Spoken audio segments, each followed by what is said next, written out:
JD Vance, Republican from Ohio, said Vice President Harris became the appointed border czar.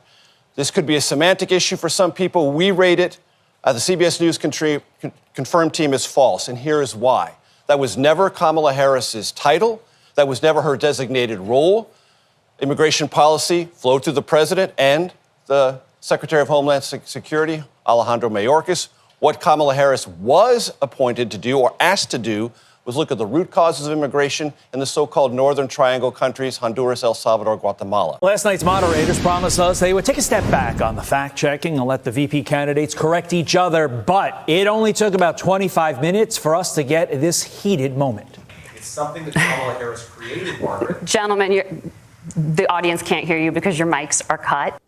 Oh, the audience heard him. Joe Concha is a Fox News contributor, and he joins me now. Joe, I guess CBS's no fact-checking by the moderators rule only applies if candidates stick to CBS's narratives around things like Springfield and immigration. Joe? Well, butter my button, call me a biscuit. I can't believe we saw bias from the CBS moderators last night, Todd. I mean, Arbrit Hume, during the post-debate coverage, called the moderators, quote, obnoxious, unquote, and that was the perfect word to apply here. Laura Ingraham called the fact checks smug and arrogant bias, and they're both right. This was journalistic malfeasance. CBS promised the moderators, to your point, were not going to fact check. And then when they did, of course, 3 times, all the fact checks were on JD Vance and none on Tim Walz.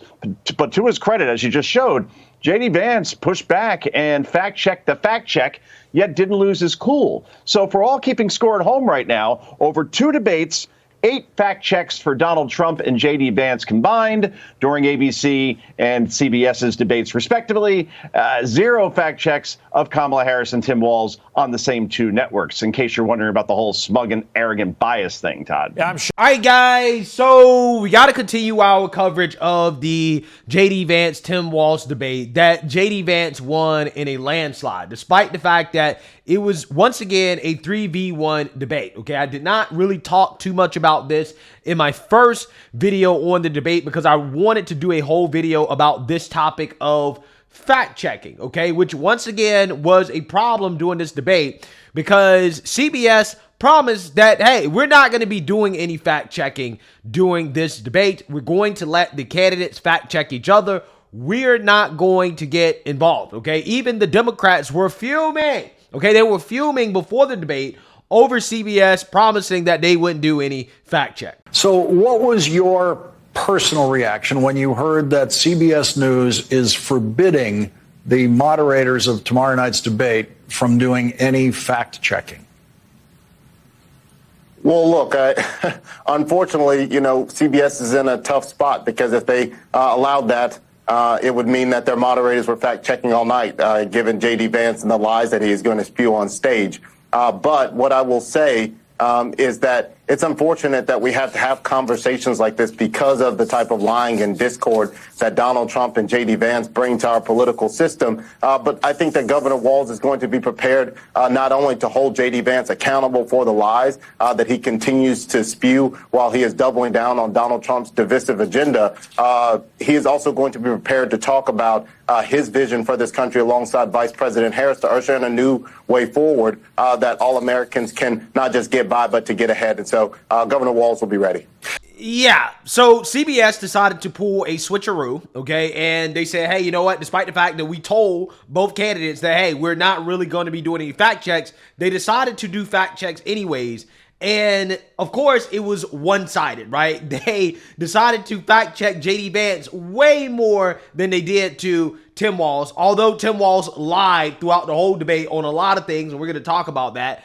But there was one fact check of JD Vance that was just so egregious that even Chris Cuomo had to call out the CBS moderators for doing this fact check because, again, fact checks in 2024 are actually propaganda checks, right? They're narrative checks. That's actually what we should be calling them. Calling them fact checks, that's a misnomer, okay? You actually need to call them propaganda checks because this was nothing but propaganda from CBS. And when JD Vance tried to correct them on their propaganda regarding the legal status of the Haitian migrants, they shut him down and did not allow him to correct their propaganda check. Take a look.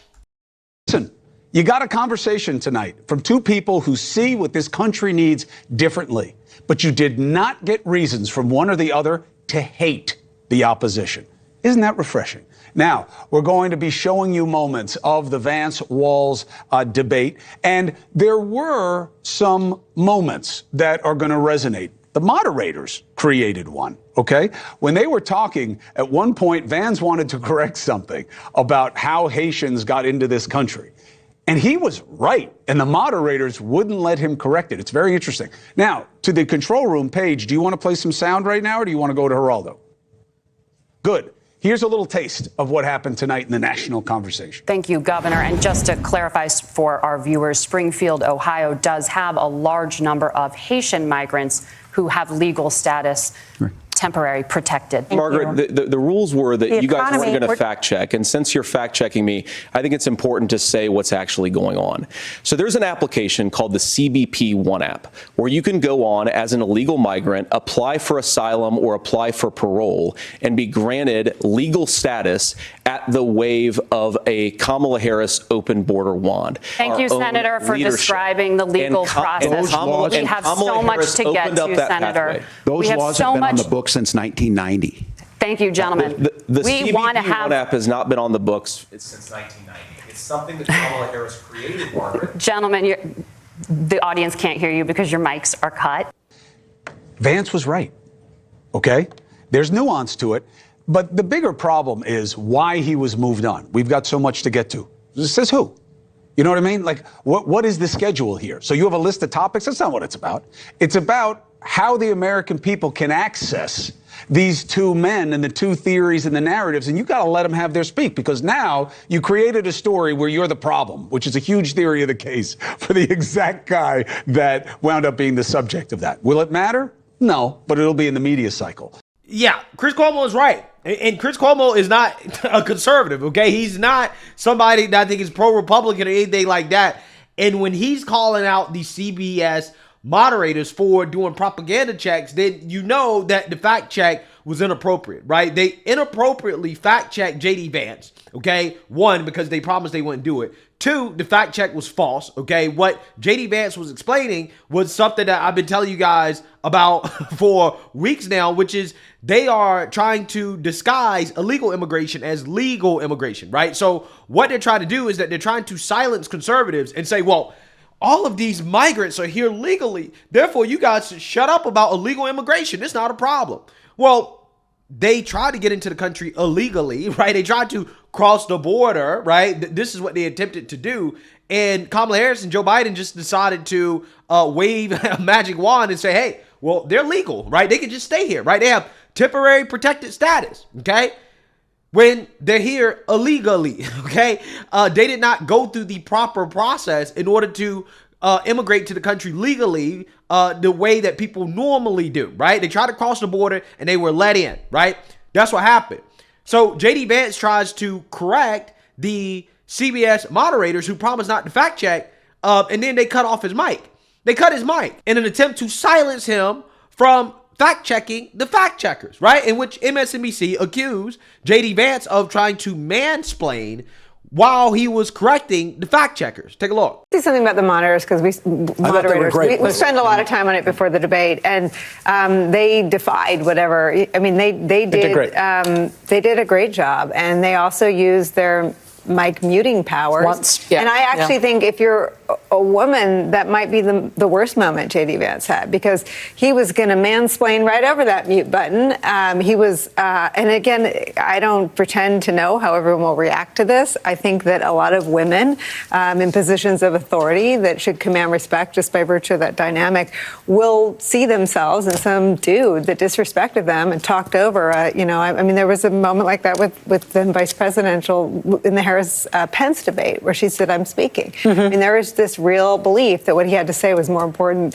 than the debate rules and the moderators. And to Joy's point, the substance of that moment was when he was lying about immigrants in Springfield, Ohio again.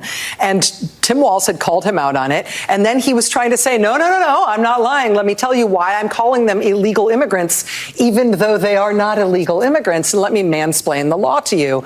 And the moderators, at that point, not only muted his mic, but said, thank you for explaining the law. Yeah. It's not what we're asking you about. Which was probably one of the worst moments during the debate because, again, CBS is showing, just like ABC, that they're nothing but a propaganda network, right?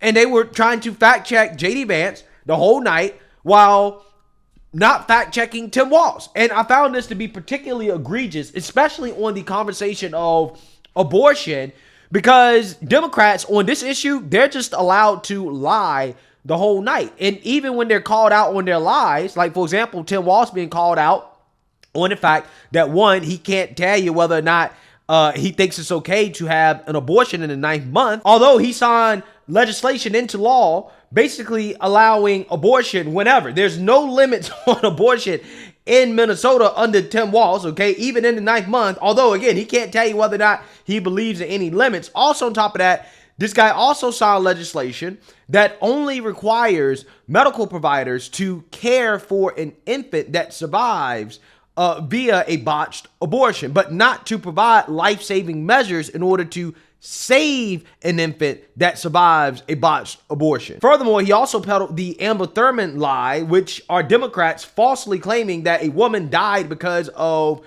the Georgia heartbeat laws, when she actually died because she took an abortion pill. She died because of abortion, not because she couldn't get an abortion, because she got an abortion. That's why she died. But for whatever reason, the propaganda checkers at CBS didn't feel the need to do a propaganda check on Tim Walz, despite Tim Walz being pressed on some of his wild claims and beliefs by JD Vance. Take a look. There's a young woman named Amber Thurman.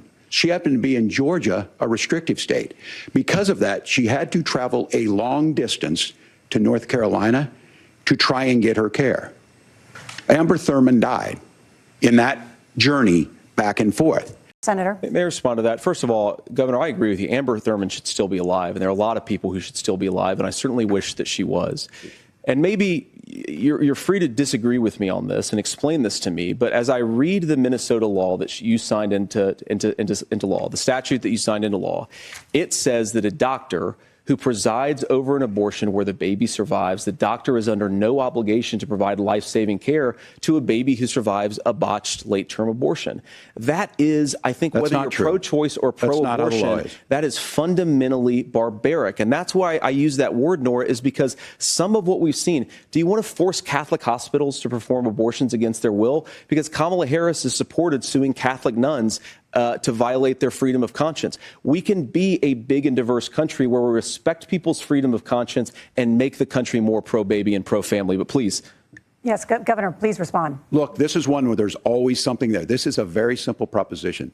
These are women's decisions to make about their health care decisions, and the physicians who know best when they need to do this. Trying to distort the way a law is written to try and make a point, that's not it at all. What was I wrong about, Governor? Please tell me, what was I wrong about? That is not the way the law is written. Look, I've given this advice on a lot of things, that getting involved, that's been misread, and it was fact-checked at the last debate. But the point on this is there's a continuation of these guys to try and tell women or to get involved. I use this line on this, just mind your own business on this. Things worked best when Roe versus Wade was in place.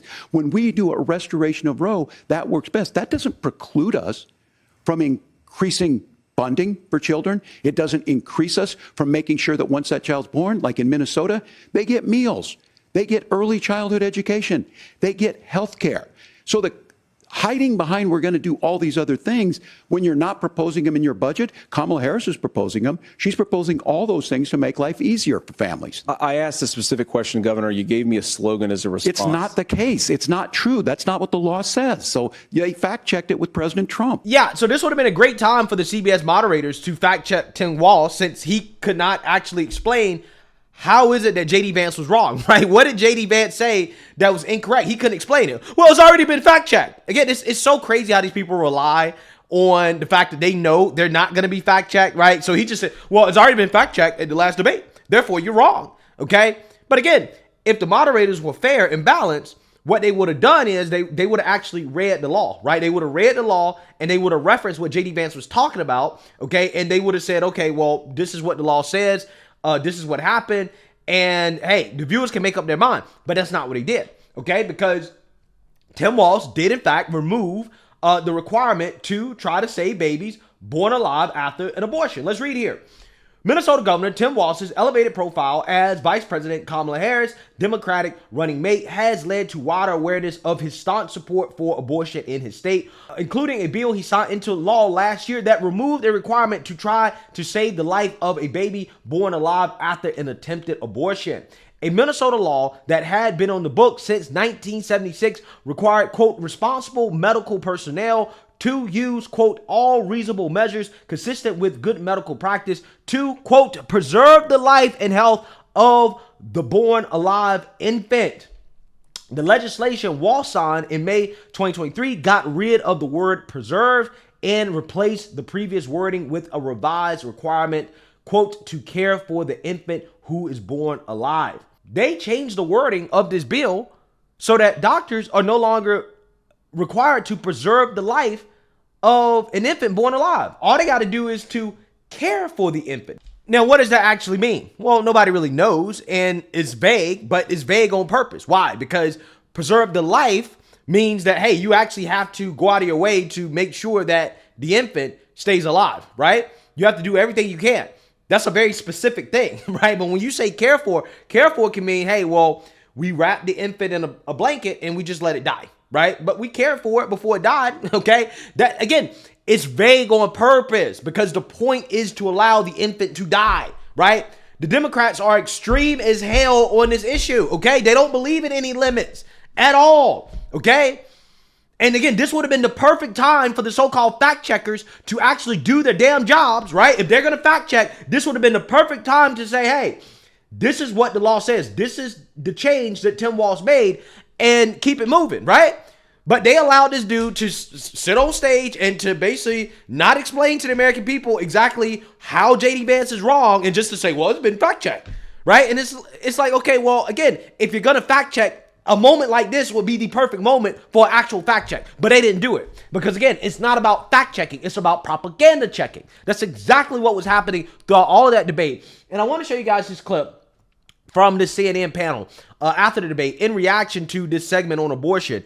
And again, just how screwed up Democrats are when it comes to this issue and how they just pretend as if they're not super extreme when it comes to the issue of abortion. Take a look. When you all talk about abortion like this, it is when women and that gender gap continues to divide, not in your favor. Because women, it is disrespectful to pretend like women are making choices about abortion. That is the intent to just let a baby die at 9 months. Let me finish it here.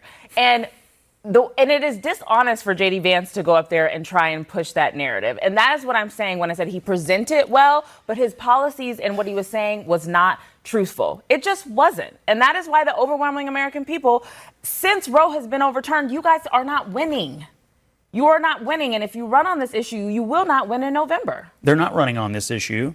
They're lying on this issue. They're running on, it's up to the states, and they're running on Donald Trump's moderate position of some reasonable restrictions, rape, incest, and life of the mother, IVF support. Can I just say something about this? They're lying. You are one of your frequent go-to points is Kamala Harris said this in 2019.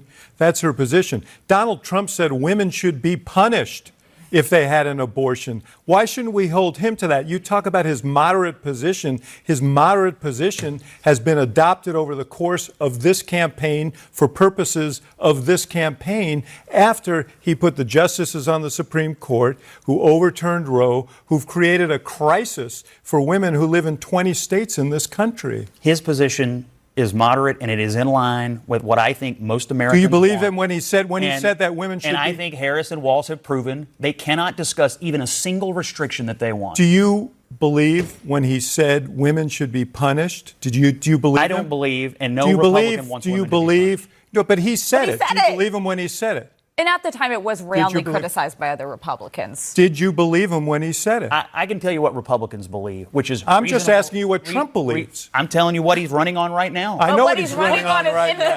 because he's running on it to win. He's not running on it because it's what he actually believes. If I couldn't articulate a single restriction, I would attack Trump. This is what Kamala Harris and Tim Walz believes, is that it's none of your business what women do with their body. And so stay out of our doctor's offices and stay out of our bedrooms. Well, I guess I'll have to speak up for the babies. They're not here to speak for themselves. Lord have mercy. Let's check back in with Jake in D.C. Jake?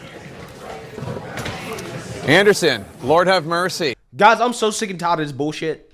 I really am. I'm so sick and tired of this country bending over backwards to the demands of these women, right? I really am. I'm tired of it. I'm sick of it. Women think that they should just be able to do whatever they want. This is what Democrats do. This is a strategy for Democrats. I want you guys to understand how they do this. They do this on everything. And I'm getting tired of it. If you believe that there should be reasonable restrictions on abortion, right? Which there is none, okay, for Democrats in their world, right? There are no restrictions. For example, in Minnesota, you can have an elective abortion in the 9th month, and if the baby survives a botched abortion, then the doctors are not required to keep the baby alive. Although the abortion was elective, right? Again, doesn't matter how much it actually happens. The reality is that, hey, it does happen, right? Doesn't matter if it happens, 1 time, 2 times, don't matter. It happens, okay? We should have reasonable restrictions. But if you want reasonable restrictions, okay, you must hate women, right? If you don't allow women to do whatever the hell they want, including kill babies, then you hate women. If you don't allow black people to commit crimes, okay, and to cause destruction and chaos in these cities across the country, then you hate blacks. If you don't want to allow illegal immigrants into the country unfettered to take over apartment buildings, to commit crimes, violence, to live off the government and taxpayers, then you must hate Latinos. You're xenophobic. That's the only thing these people have. If you don't agree with them, then you must be a bigot. That's all they got. That's all they got. That's it.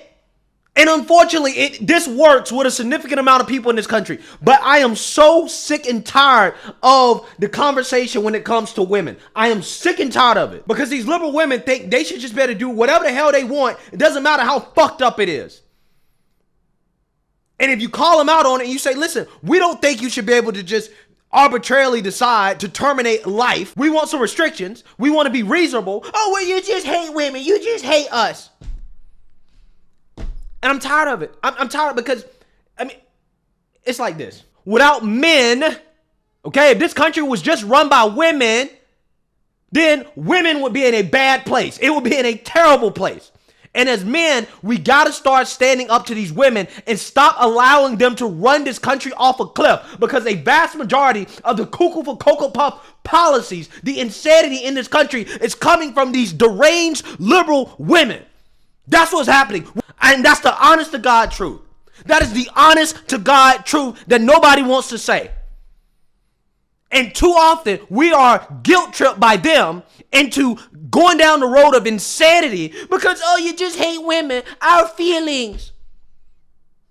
But if it wasn't for men, this country wouldn't be shit. And these women are only in positions of power. You only have a platform because men allowed you to have a platform. Because look at the rest of the world. Look at the rest of the world in the role of women. Look at it. Go to the Middle East. Go to Africa. Women don't have nearly as many opportunities. They don't have nearly as much of a say on society and the decisions that are made. But they got a whole lot of say here in America, but yet they want to pretend like they're being oppressed. As if it's so bad. Oh, it's so bad. You're not allowing us to kill our babies. And I'm just sick of it. I really am. The only reason this election could be close is because of women. That's it. We got an open border. We're about to go into World War III.